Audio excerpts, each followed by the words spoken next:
Yo les bergers, bienvenue dans cette nouvelle vidéo où nous allons parler d'un autre jeu que vous ne verrez jamais. Ah oui, je suis un gros sadique. Je veux parler de Mercenaries 3. Ah, ça ne vous dit rien? Et pourtant, ce jeu fut le dernier en développement chez Pandemic Studios, responsable des deux premiers Battlefront et des Destroy All Humans. Autant vous dire que la série Mercenaries vaut le détour, le fun étant au rendez-vous. Allez, c'est parti.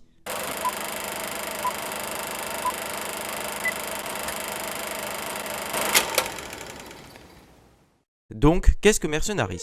Bah oui, il faut bien commencer par ça. C'est une série développée par Pandemic Studios et éditée par LucasArts pour le premier. Et oui, LucasArts n'a pas fait que des jeux Star Wars ou Indiana Jones.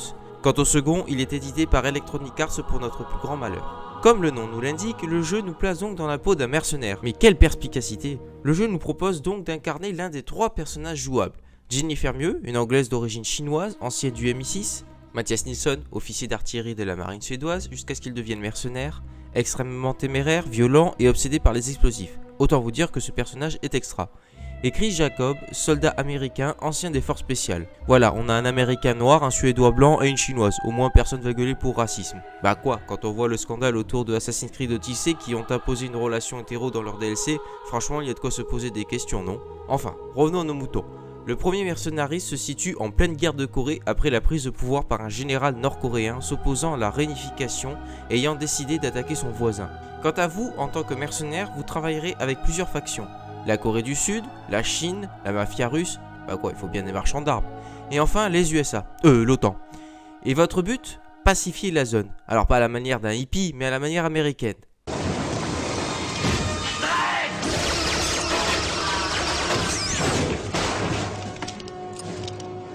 Cette pièce est désormais pacifiée. Voilà, comme ça. Et pour cela, vous disposerez d'un arsenal phénoménal, allant de la livraison de chars aux missiles stratégiques en passant par la bombe anti-bunker. Et quelle jouissance de tout détruire. Il manque plus que la faction portugaise pour aider à la reconstruction. Ça va, je rigole, elle était facile, non? En plus de votre mission principale, vous devrez éliminer des généraux, représentés par une carte de jeu d'un carte à jouer. Et le pire, c'est que ça fonctionne. On se laisse prendre au jeu d'être un mercenaire louant ses services au plus offrant et risquant de voir l'affinité avec une autre nation chuter. Par exemple, si vous travaillez avec la Chine et que vous tuez des soldats de l'OTAN, ceux-ci vous considéreront comme ennemis et vous traqueront en conséquence. Sauf si vous faites pardonner en donnant de l'argent. Ah, l'argent. Ah, et pas la peine d'essayer de travailler pour la Corée du Nord, ça ne fonctionne pas. Et oui, j'ai essayé. Bon, et Mercenaries 3, tu en parles ou quoi? M'interpelle Robert le berger derrière son ordi. Bah j'y viens, 2 minutes, il faut poser les mécanismes du jeu pour passer à la suite. Et en parlant de suite, vous avez vu la transition de fou? 3 ans après sort Mercenaries 2, toujours développé par Pandemic Studios, mais cette fois édité par Electronic Arts, qui a racheté Pandemic en 2007, pour le fermer 2 ans plus tard. Oui, c'est Electronic Arts, ça vous surprend? Enfin bref, Mercenaries 2 reprend les mêmes personnages et les mêmes mécaniques avec des effets de destruction accrus, mais cette fois au Venezuela, où le but est de tuer le président vénézuélien qui n'a pas payé votre première mission et vous a collé une balle dans les fesses. Oui, dans les fesses. Alors autant vous dire qu'à sa sortie, le jeu a fait scandale au Venezuela. Bah oui, on tue leur président quand même. Et là aussi, vous aurez à travailler pour la Chine, l'OTAN, mais aussi les rebelles communiques du Venezuela, perchés sur leur arbre façon Avatar, ou encore une compagnie pétrolière armée jusqu'aux dents.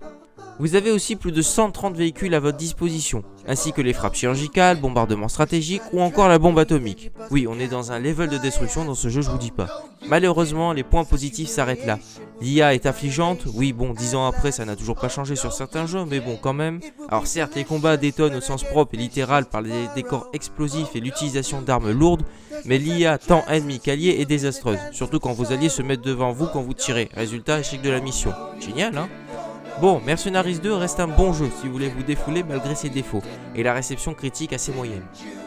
Par contre, niveau vente, avec plus de 2 millions de copies vendues, une suite en préparation fut annoncée à demi-mot par John Riccielto, le patron d'Electronic Arts à l'époque qui voulait vraiment que Mercenaries 3 sorte, arguant que si c'était à lui de décider, cela pourrait durer très longtemps.